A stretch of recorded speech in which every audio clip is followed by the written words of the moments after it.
Hello, this is Pablo with Meditation Amsterdam, and in today's video we're going to be talking and going further into this book called The Foundations of Mindfulness by Eric Harrison. I did catch myself in my post-editing calling this guy Eric Harris. His real name is Eric Harrison. Try not to make that mistake again. And in the first 3 videos about this book, we talked about how the activity of meditation is fundamental to developing general mindfulness, and the fact that even though meditation is a very yin or very passive type of activity, it is less of an activity, more of a being than a doing.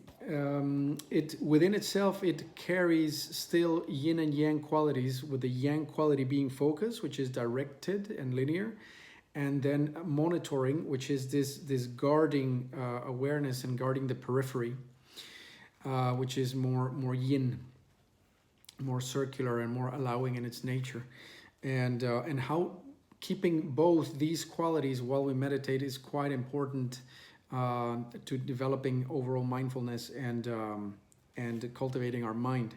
So with that said, I thought we could dive now into the 4 foundations of mindfulness according to the Buddha. And what you see is here a translation by the author, and which I thought was quite simple and easy to understand. So I'll essentially read through it because they're very short. He's done a great job at summarizing these. It is core content. And so there's 4 foundations of mindfulness. First of all, there's mindfulness of the body, which is called kaya. Mindfulness of emotion, which is called vedana. Mindfulness of states of mind, which is called citta. And finally, mindfulness of thought, which is called dhamma. So I would start first with a bit of a preamble, which is to state that according to the Buddha, the systematic 4-stage training of attention is the only way to enlightenment. So he was just not very, he didn't allow for much leeway around there. According to him, this was it. And so there's an interesting passage somewhere later in the book, which I have now not very cleverly lost, in which it is explained that the monk is supposed to be doing this day in and day out. In other words, contrary to the way we think of mindfulness or meditation, which is this practice which you switch on when you sit and then you switch off when you are going about your daily life. For the Buddha and for the monk who committed to this path, you were doing this 100% of the time, even to the point where you would become mindful of your dreams. So you would start mindful dreaming or wakeful dreaming, because there came a point where there was just very little that was outside of your awareness anymore. You were practicing mindful awareness so much that it just became what your brain did all the time. And that was awakening, as a matter of fact, because you were no longer lost in thought anymore. You were not carried away by emotion anymore. Your body sensations did not maybe make you become myopic in a sense, but you were just constantly observing things as yourself, and you could describe them to yourself in real time, which according to the Buddha is the hallmark of whether you're mindful or not. Can you describe things to yourself? So he was not very flexible about other approaches. For him, this was it. And so we would start with foundation number 1, which is mindfulness of the body, or kaya. And so it begins. How does a monk live contemplating the body?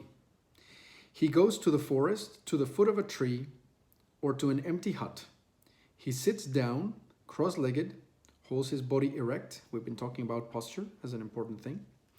And focuses on the breath in front of himself, right? We also talked about being here in front of yourself as a technique for being present, because your mind, when you're present, is somehow inhabiting this space right here, as opposed to elsewhere in the back of your head. Mindfully he breathes in and mindfully he breathes out. When inhaling a long breath, he thinks, I am inhaling a long breath. When exhaling a long breath, he thinks, I am exhaling a long breath. Likewise, he knows when he is breathing in or out a short breath. He is like a skilled turner who knows when he is making a long or short turn on the lathe. He trains himself thinking, conscious of the whole body, I breathe in. Conscious of the whole body, I breathe out. Calming the whole body, I breathe in. Calming the whole body, I breathe out. He carefully observes his own body and the bodies of others. He observes how bodily sensations arise and pass away and what causes them to do so. He focuses on his body solely for the purpose of understanding its true nature. In other words, he is not identifying himself with this is all I am, or I am only a body, or I am this body. He is observing the body solely for the purpose of understanding its true nature. And he lives alone, reliant on no one, attached to nothing in this world. Okay, so that's the monkish part of things. Furthermore, when walking, a monk thinks, I am walking. When standing, he thinks, I am standing. Likewise, he knows when he is sitting or lying down. He calms his breath, his breathing, and his body in each of these postures. He is equally mindful when coming and going, when looking forward or around him, when breathing and stretching, when wearing his robes and carrying his bowl, when eating, drinking, chewing, and tasting, when defecating and urinating, when walking, standing, sitting, and laying down. Those are the four dignities according to more Chinese philosophy, right? When falling asleep, when waking up, when talking and remaining silent. He surveys his body upward from the soles of his feet or downward from the hairs of his head. He examines the 32 constituent parts of the body and sees them all as repulsive. Didn't quite understand that part. He analyzes the body in terms of the 4 elements. If possible, he will examine a corpse throughout the 9 stages of decay, thinking my body is just like that one and cannot escape its fate. In these ways, a monk contemplates the nature of the body.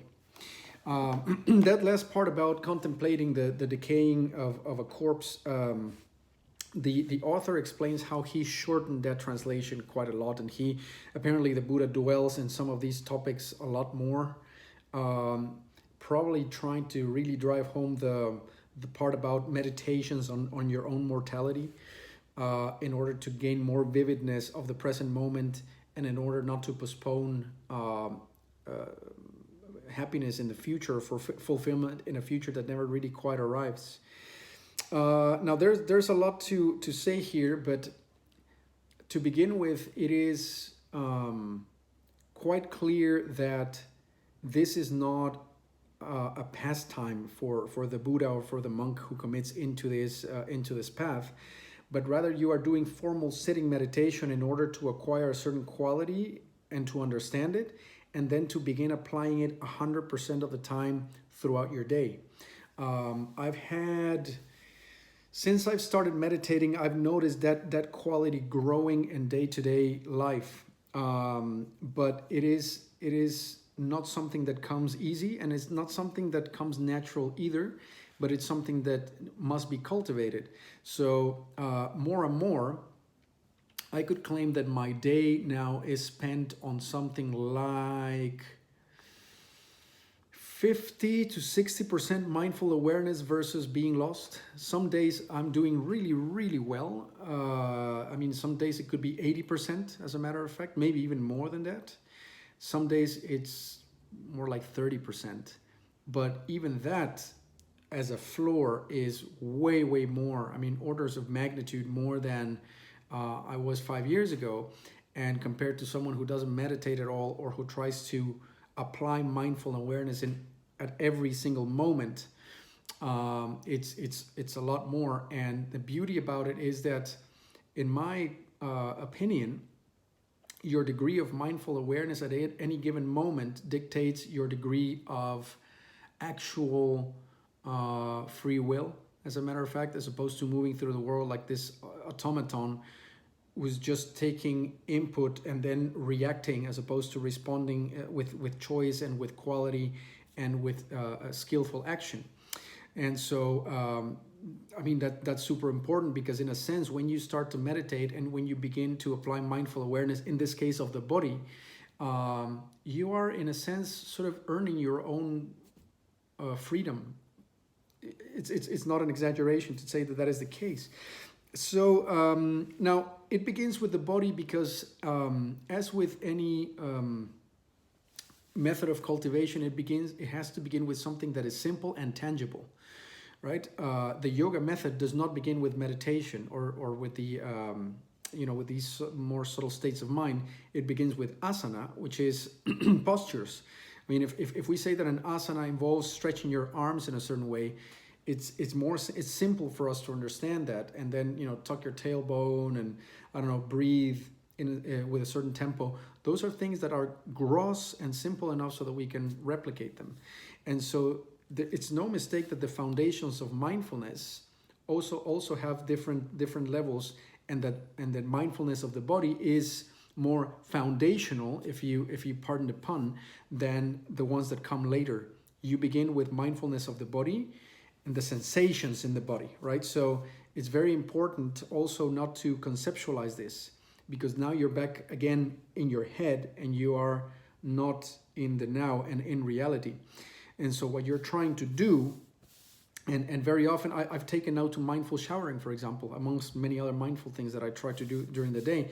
But what I try to do as I'm applying soap is I'm not thinking of something else, and I'm also not thinking too much of how I'm moving my hand, but I'm actually tracking the sensation of what it feels on my arm as I move things, and I'm trying to connect the different parts of the body so that it stops becoming the conceptual idea of my arm, because to your brain there is no separate thing as an arm to speak of. There is surface and there is internal feel, and it's all connected, and you want to work on that connectedness, as opposed to your conceptual mind, which tries to split things into discrete parts, which is it's not real, right?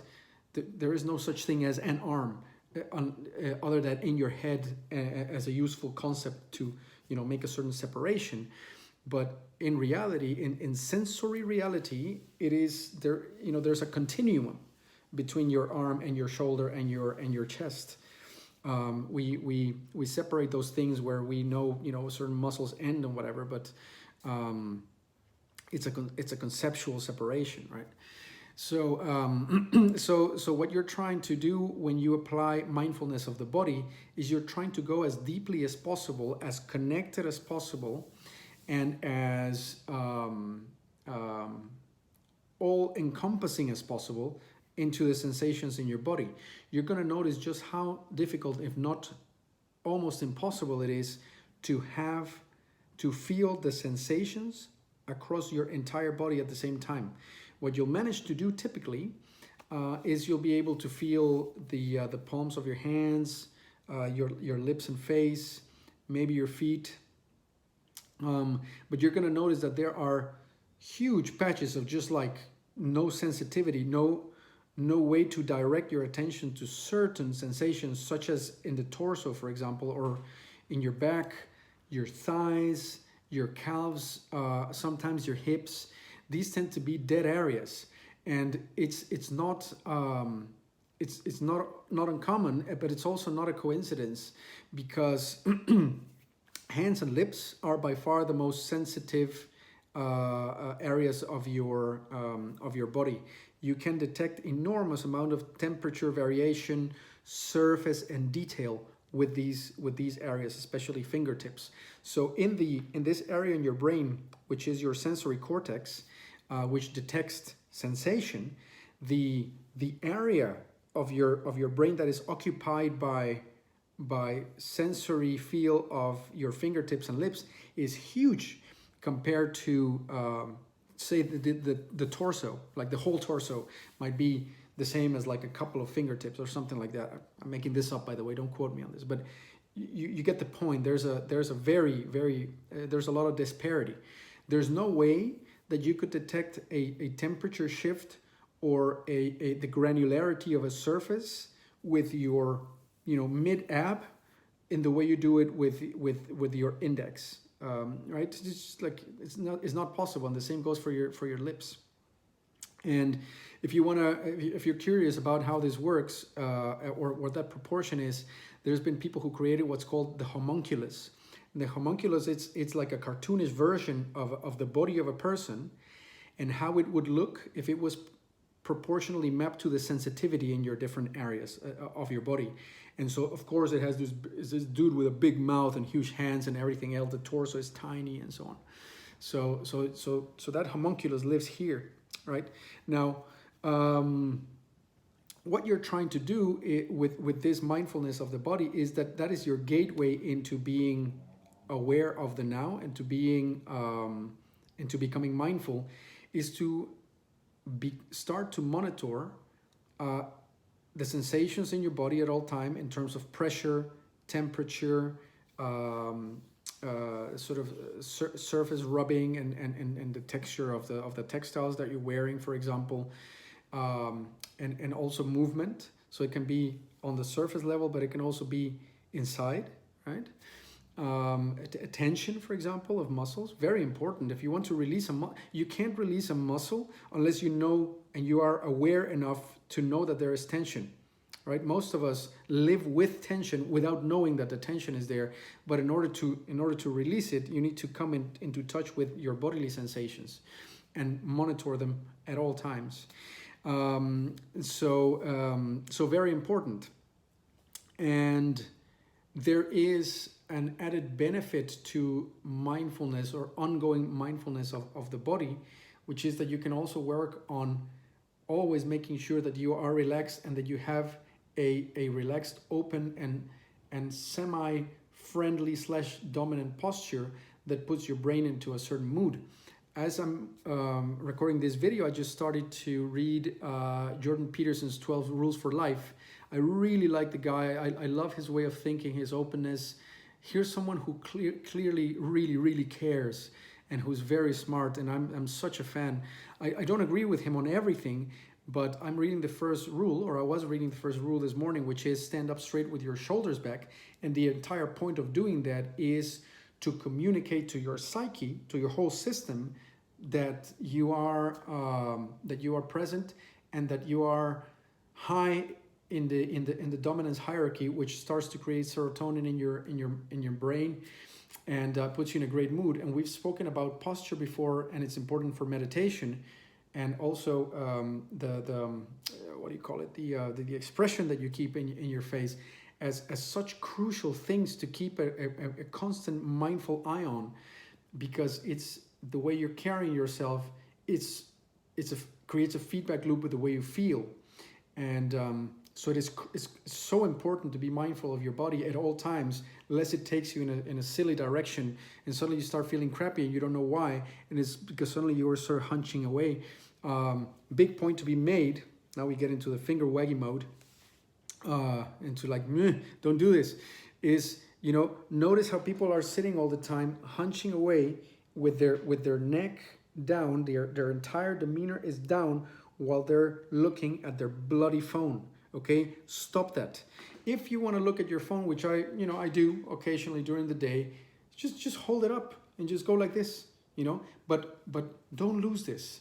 Don't tuck your chin in, put your shoulders back, and make sure that you are present and open, and that you are always holding your ground in terms of posture, because this is communicating constantly to your mind, I don't feel all that great, which is what creates the need to be swiping and getting little dopamine hits along the day as it is, right? So don't do that. But how do you notice you're doing that? If you don't have mindfulness, then you don't notice. That's what mindfulness is, for noticing things, right?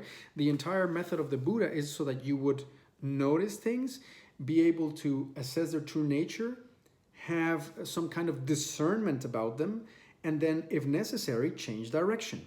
That's one of the reasons that the fluffy MBSR or just notice what's happening mode doesn't really work, because you need to have an in-depth and actually critical assessment of, is this working for me or not? Does this bring me to a higher emotional or vibrational, if you want to call it that, or a consciousness level, or is it bringing my level down? But unless you do something and you notice its impact on your body, or somebody says something to you and you notice what your gut tells you about it, then you can suddenly start rationalizing and take wrong decisions because your rational mind is telling you to, and the rational mind can argue any case. It can argue any side of any case. That's why you get into dilemmas a lot of the time, right?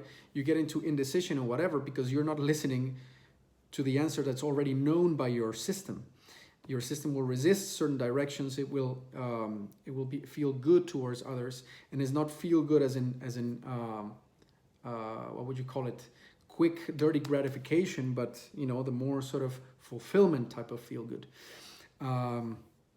So very important, mindfulness of the body is the first step. You hear the descriptions about how the monk, when he's taking a breath, he's sitting down and he says to himself, I'm sitting down. And when he breathes in, he says to himself, I'm breathing in. So start creating little moments during the day. I hate the cliche of saying this, like start taking a few moments during the day. But it is what it is, right? So take, for example, as you commute.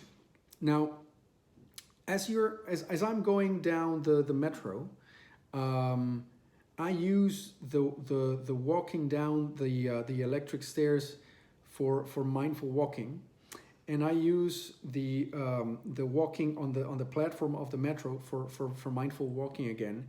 And so I am constantly just trying to feel the body, feel the body.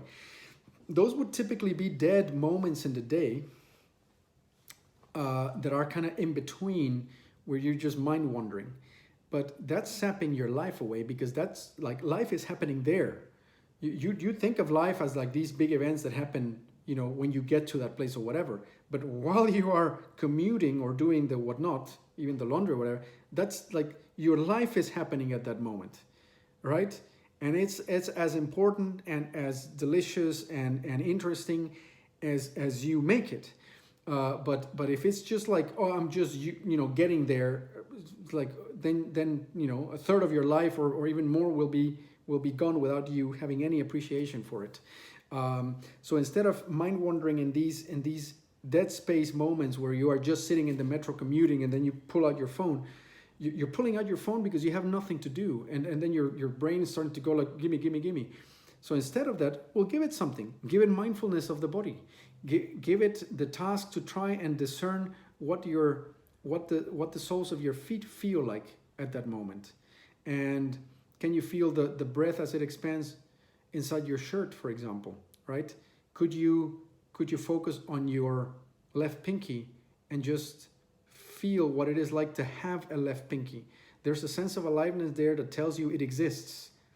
Hone in on it and start playing games of connecting both shoulders and trying to feel them at the very same time, for example, right? And then you'll notice that as you do this up and down, you focus on one thing, you sweep to another, the connectedness in your body starts to grow.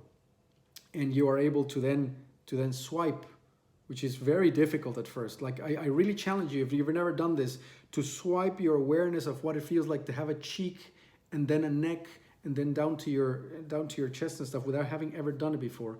Can be very, very hard, because you don't even know what it's like to actually place your awareness on the bodily sensation of certain areas, which, as I said, are kind of dead. The more you do this, the more the map of your body starts to become, your body schema starts to become very rich in your brain, and you start to create a strong handshake, yoga, between your brain and your body, and you start to create a very strong handshake between your conscious mind and your subconscious mind, which is, what's the gateway to the subconscious mind? Surprise, surprise, is the bodily sensation. That's how you get into your subconscious mind, is through the sensations in the body. It took me years to find that out. And so you want to go really deep into body sensations, and that's how you create that handshake between you and your subconscious mind, which is enormously powerful, right? So that's I'm this is a pet topic of mine: body sensation, body schema in the brain. How healthy it is to have a rich body schema. It makes you happier and healthier in every possible way. And so it's no surprise that the Buddha chose this as the very first foundation of mindfulness, something you should be doing all the time. Every waking moment should be spent with full awareness of your body. And so this is serious business. And as you heard the Buddha say, it is you consciously describing to yourself what it is like to be in the body at that time. Whether it is, this is me laying down and breathing in, this is me walking and breathing out. So you are describing it at all times in as much richness as possible. And that's what makes you mindful. Be careful out there in the street, if you're crossing traffic and stuff, peripheral awareness always important. I have to remind myself of that as well. So it's good to start in safe areas. But this is the kind of mindfulness that you want to exercise if you want to make actual progress. 10 minutes of meditation a day, honestly, it's like it might just keep neurosis at bay, but it's not gonna create any real change in your life, other than to prevent stress levels from kind of spiraling out of control, if you will. But in order to start feeling really good, if you only do that, if you only do 10 minutes a day and stuff, it's like pouring water into a leaky bucket. You're acting in too random a way during the rest of the day for any real change in your brain to really start occurring. So keep that in mind. I thought this was going to be a 10-minute video. It ends up being almost half an hour, but I really enjoyed it myself, I have to say, because it's a pet topic of mine. Very important. Awareness of the body, or Kaya, according to the Buddha, as the first foundation of mindfulness. So I hope you enjoyed that video. This is Meditation Amsterdam, and I'll be back with more. Cheers.